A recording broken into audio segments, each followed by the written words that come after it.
Alright, settle down, you screwballs. Today we're talking about pre-Columbian contact theories, which are theories that say that other people from other countries reached North and South America before Columbus did. Yes, they are as goofy as you might expect. So, what are they? Pre-Columbian theory contactao.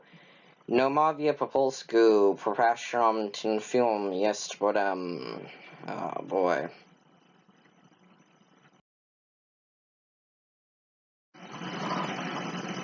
So. Ah, look at this map.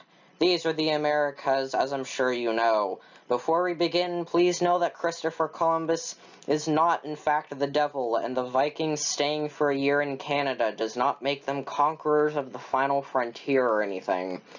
These theories are pretty wild and out there, so, I mean, you probably expected that because they gave you the warning, but, like, I want to warn you about this beforehand. I mean, it took long enough for advanced Europeans to go from here to there, let alone some Ming Dynasty goobers in treasure ships decades before to cross the entire Pacific Ocean. So our first theory comes from the Polynesians, the people living in this area on all those tiny islands. My video that was about the Pacific Ocean, these are those people.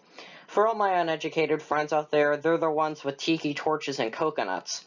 The theory is that they were master seafarers, that part is actually true, and ended up on the western coast of South America across the whole Pacific. The evidence is sweet potatoes. The sweet potato is native to South America, so if explorers coming from here got their hands on some, the following could transpire. The Maori word for sweet potato is kumari, and the Quechua word for sweet potato is kumal. The Maori are Polynesians, and the Quechua are they're an indigenous group in South America.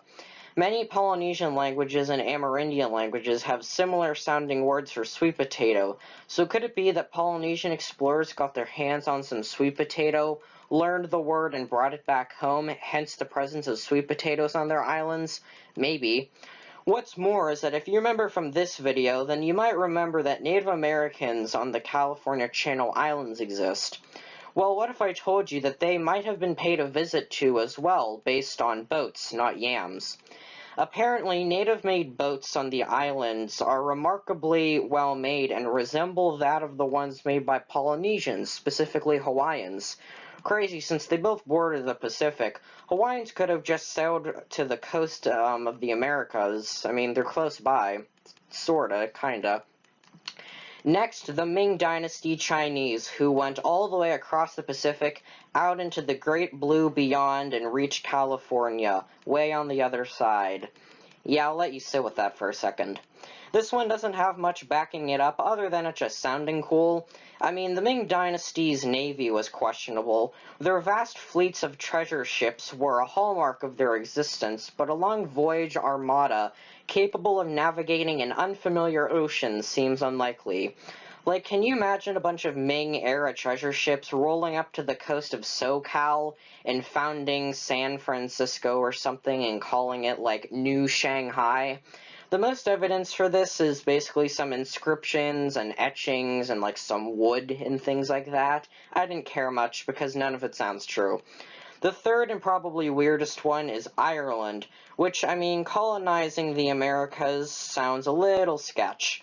The theory goes that a young Irishman, Saint Brendan, around the year 521 or so, yes, over 1500 years ago, took a little trip in a boat across the Atlantic, and, of course, upon arrival, visited, well, only the East Coast, of course, because that's sort of the only place you could land, I would think, from Ireland.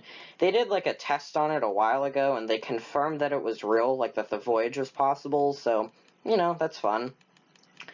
Now, it was more likely in West Virginia, actually, because of the discovery of a stone tablet there with Ogham on it.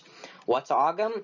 Ogham is an ancient alphabet native to Ireland back thousands of years ago when it was used, so how could it get to West Virginia if not old St. Brendan?